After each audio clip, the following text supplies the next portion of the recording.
There's a lot that I remember about that trip. First and foremost is riding with you in that truck, right? Like literally, it is a truck. Do you remember that truck? It was beat up. It was The red truck. yes. It was like something straight. It was like something straight out of Wolf Creek, right? Like I just remember at the It time. was a S10.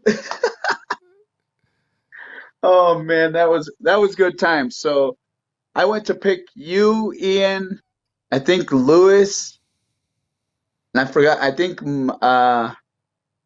Mike Rios, and we were all cruising down the strip with you guys in the back of the truck. It was the most funniest thing ever. And we weren't sure if we were going to get arrested, but we did it anyways.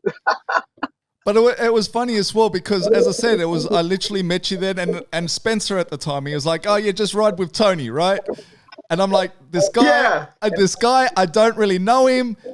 I'm in Vegas where I literally know nobody. And I'm about to jump into, as I say, a truck that could have been taken out of Wolf Creek. And I don't know if you've seen Wolf Creek, but like it's an Australian film where like things don't go right. And I'm like, whatever. But like, Yeah. I think that was a good trip. And, obviously we really bumped heads on that trip. And the thing that always stuck out for me, and this is something that I'm really grateful in meeting yourself, was the fact that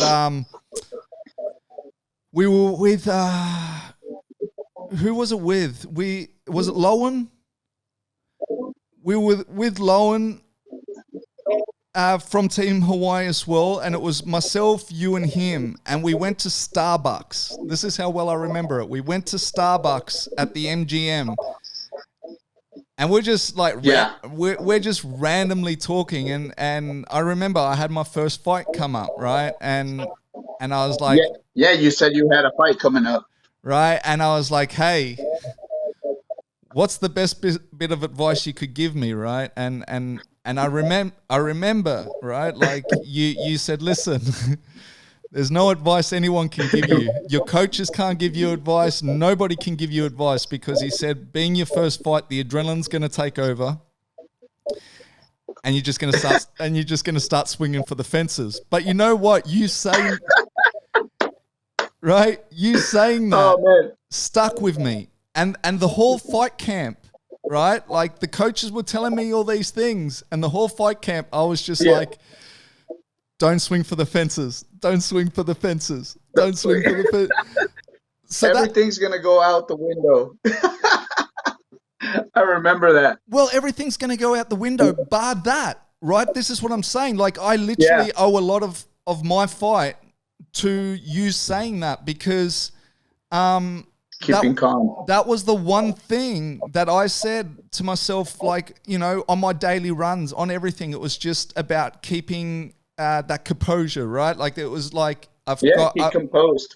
I've got to stay in it, and that was it. And if you ever see the fight, like I was getting manhandled, like it was quite bad, right? But at the end of the day, I never panicked, and I put a lot of that down to the words from the great Tony Diaz. You know what I'm saying? Zero fucks. Zero fucks given. But man, yeah, go ahead. Yeah, like I was telling you, I was all, man, you're going to go in there. You're going to know all these combinations. You're going to do all this to practice, prepare to get there and fight. But your first fight, man, you just want to kill this guy. Like everything goes out the window, your energy, everything. And that's it, And that's when you start evolving, getting better from fight to fight. You learn from what you did that time. Okay, now I got to be composed. Oh, now I have to calm down. And that's when you start listening more to your coaches between rounds or during the rounds when they're telling you advice, because they're the ones watching you. It's like a video game. They're controlling you.